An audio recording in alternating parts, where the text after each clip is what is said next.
In 2001, Brighton together with Hove were granted city status, a remarkable transformation in many respects from a modest fishing village in the 17th century. The Prince Regent made Brighton a fashionable Georgian retreat for wealthy visitors in the 18th century, his architectural legacy being the Royal Pavilion, featured in one of my previous programmes. It is now owned by the city and is the only British royal palace not held by the state or crown.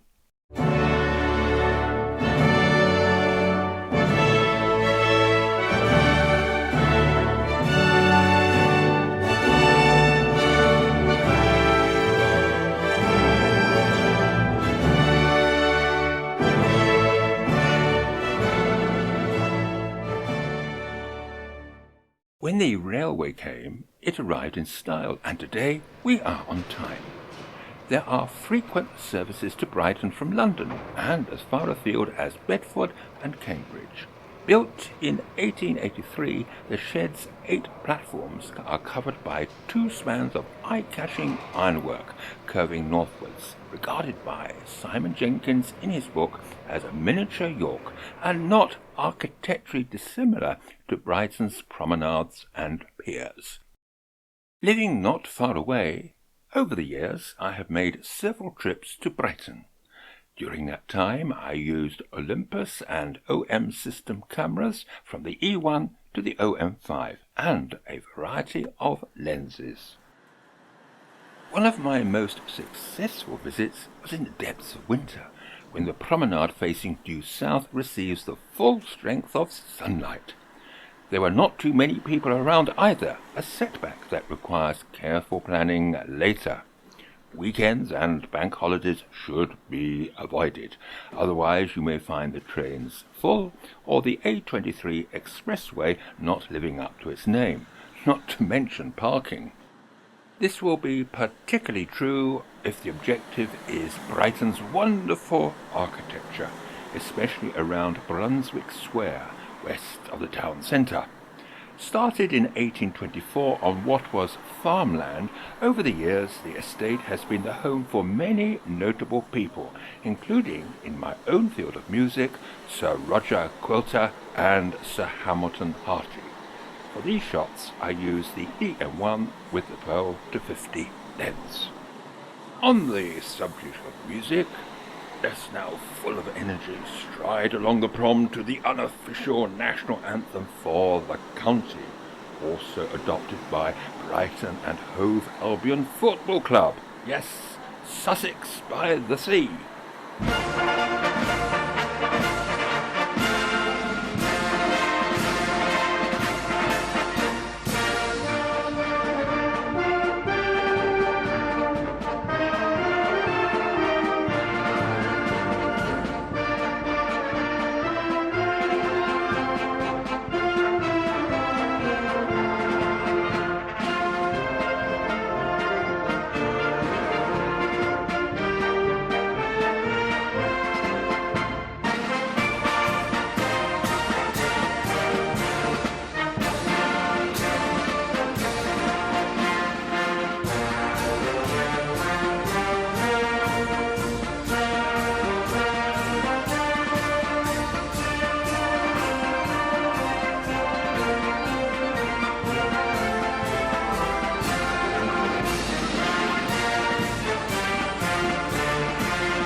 In March 2003, the West Pier suffered a disastrous fire.